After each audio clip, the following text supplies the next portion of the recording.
So what's going on guys, Kid here and welcome back to a brand new video. For today I will show you the best updated Barbarian build in Diablo Immortal. So at the start I will explain how to play this class, then we will look into the best skills, rotations and attributes that you want to use. Then later we will go over the awakening, best stones, where to use your paragon levels, and even which gems you want to use on your gear. And then lastly I will show you the best gameplay, so you would know how to get out of your abilities, the highest damage possible and much more. So if this sounds interesting to you, then let's get right into it.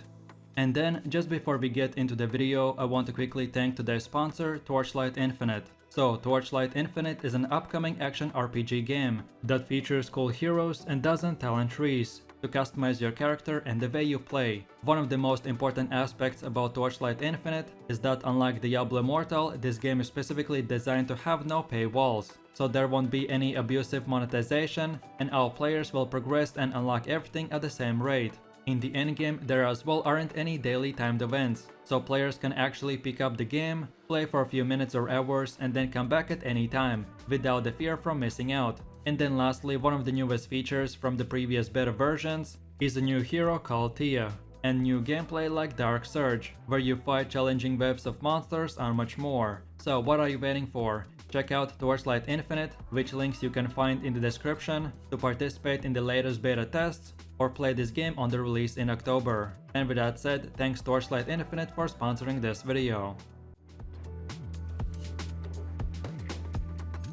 So Barbarian has big AoE skills with high damage to farm a lot of mob groups very quickly. He also has good mobility to make the leveling and endgame dungeons very easy and enjoyable. His skills suffer from relatively long cooldowns, so make sure you group up your enemies to kill them very efficiently. Normally a Barbarian's gameplay is focused around using one of your skills to activate the perk on your armor called the Spirit of the Ancients, that summons a spirit that stuns your nearby enemies and fights beside you for a short duration. Then you want to activate your Wrath of the Berserker to increase your damage and then use your big AoE skills. So then let's move over to the build, and for your skills you want to get the Frenzy, Undying Rage, Wrath of the Berserker, Hammer of the Ancients and Whirlwind. So first of all, your Frenzy primary skill does a lot of single target damage and increases your attack speed. Then plus you get an ultimate ability that upgrades your Frenzy skill by giving you a stun immunity, the option to move while attacking, and you also gain a shield that absorbs 20% of your health. Overall this is a great skill that does good single target damage and increases your attack speed. Then moving over to the second ability, which is the Undying Rage, and when you activate the skill, you will enter a rage mode for 5 seconds. That prevents you from dying and all of your attacks will heal you for 30% of your damage done. Usually I use the skill when a lot of enemies are around me, so then I can easily go from 10% HP to back to full. Then for the next ability we have the Whirlwind, and the skill will make you spin in all directions while doing bunch of AoE damage. This is one of the best skills that basically every single berserker uses for a spin to win playstyle. Overall this is your main damage dealer that does bunch of AoE damage and pulls all the enemies in one spot, so then you or your teammates can do bunch of damage. So then for the next ability we have the Wrath of Berserker, which increases your attack speed by 50% and movement speed by 20% for the next 6 seconds. Overall the skill is a great buff for more attack and movement speed. And then lastly the fifth ability is called Hammer of the Ancients, that summons a spirit that stuns your nearby enemies and fights beside you for a short duration. But you only want to use the skill when you have reached rank 10 in the battle pass and you have got the remembered legendary item, because if you haven't done this then you won't be able to summon the spirit that does bunch of damage. So then moving over to the rotation, and you first of all want to start by gathering up the enemies with the Whirlwind ability. Then now use the Hammer of the Ancients to summon the spirit and stun your enemies. Then afterwards we want to use the Wrath of Berserker to increase our damage, and then we use the Whirlwind again to do big AoE damage. Then after that is done you want to spam our primary attack, aka the Frenzy skill, and if you ever get below 30% health, then use the Undying Rage to quickly fill up your health back to full. Then we just keep on using the Frenzy till the Whirlwind comes back up, and then we repeat the same rotation, and that's about it. So then let's go over to the attributes, and the best attribute that you want to get for Barbarian is Strength, and then secondary attribute is Fortitude. The way you do this is by using equipment that either way has Strength or Fortitude. And for your weapons, you first of all want to prioritize how much damage it does, and then secondary the attribute. So then moving over to your equipment, and this is how your gear should look like. So first of all, for your offhand you want to go with the Remembered, and for your socket put in the Blessing of the Worldly Gem, We mainly want to use this item because the legendary perks are that by using the Hammer of the Ancients, we get to summon a spirit that kills enemies for us, and if the item is awakened, then that spirit life gets increased by 10%.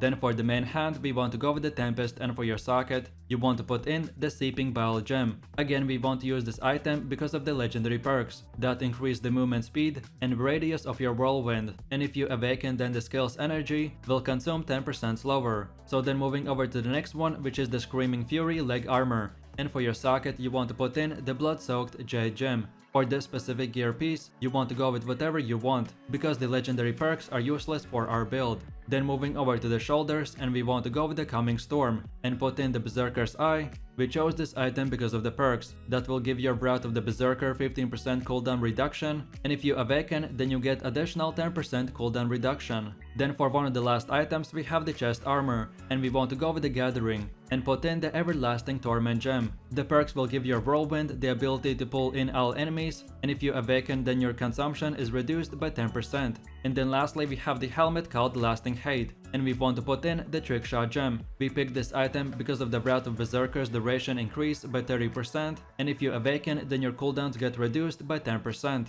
Then for your charm, you want to get this exact piece that gives all of your skills increased damage. And then last but not the least, for your neck, you want to pick the Cutthroat and socket in the Ruby, Aquamarine, and Citroen gem. Then for the finger, get the Broken Palm and socket in the Tourmaline gem. Then for your other finger, get the Severe Thumb and socket in the same Tourmaline gem. Then for your hands, get the Bloody Hand and socket in 3 Tourmaline gems. Then for your waist, get the Open Gut and socket in all 3 Topaz gems. And then lastly, for your feet, get the Torn Soul and socket in 2 Sapphire gems and 1 Aquamarine gem. And then just before we move on to the next part of the video, I want to clarify a few things on the armor. The exact items and gems I'm showing you are the best of the best. So it does not mean that you have to get perfect 5 out of 5 star gems or rank 20 items, but you simply use whatever is the best available for you, and bit by bit you want to get these gear pieces and gems. Then start equipping them, and this is how your full endgame build at 100% will look like.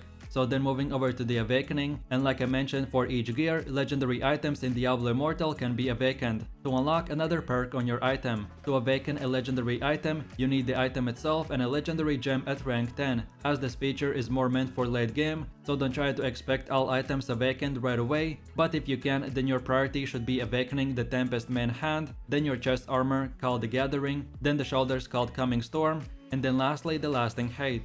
And then from here you can awaken whatever item you want in whatever order you prefer. So then moving over to the gems, and we already covered the best gems that you want to use on your items in the gear section of this video. But in case if you can get your hands on the best gems, then in the meanwhile I want to give you a few best alternatives that will be good as well. So the best alternative gems are Trickshot Gem, Everlasting Torment, Fervent Fang, Berserker's Eye, Lightning Core, and Chain Death. And then for normal gems, you want to go with the Tourmaline, Sapphire, and Citroen. And all of these gems will be useful and good alternatives. But like I said, for the best of the best, watch again the gear part of this video. Then with that said, moving over to the charm. And like I said, when we are looking into what gear we want to use, this charm will give us bonuses to Whirlwind, Frenzy, Hammer of the Ancients, Wrath of the Berserker, and Undying Rage. And this is the best of the best. But especially at the beginning, it will not be easy to get. So if this is the case, that you can get the best of the best charm, then your priority should be on having Whirlwind bonus, Frenzy bonus, Hammer of the Ancients, Wrath of Berserker, and then lastly the Undying Rage.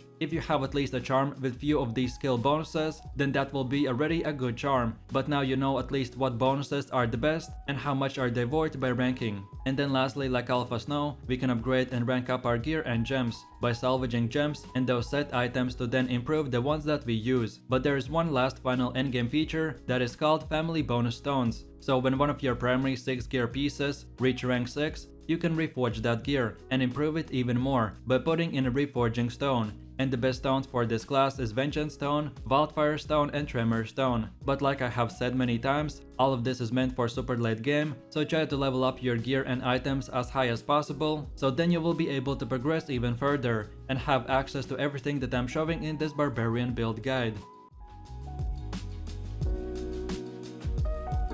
So then moving over to the last and most important feature, which is the paragon system. So you start gaining paragon levels after hitting level 60. Each level grants you 1 paragon point that you can allocate into any open category. In general, there are 5 categories and each one gives you more defense, XP bonuses and much more. So then for your Necromancer, right after you reach max level and start gaining paragon levels, you want to put your points into the Vanquisher category. And this is how your first 50 points should be spent. So I recommend to unlock first of all the first damage node, then Zeal, then second damage node and then the Wrath. And then from here you can unlock all the other nodes in whatever order you prefer. But then for players with paragon level 100, then this is how your build should look like.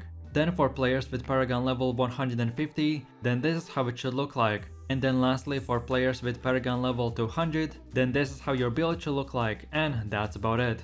So with that said, I really do appreciate everyone for watching guys and I hope you enjoyed it. If you have any suggestions, feedback or other good Diablo Immortal builds that you would like to see in the next video, then feel free to leave your comments in the comment section down below. And while you're doing that, please click like, subscribe and enable that notification bell, so this way you could support the channel and you won't miss any more amazing content from me. With all this said, you have a nice day and I will see you in my next video, so take it easy, peace.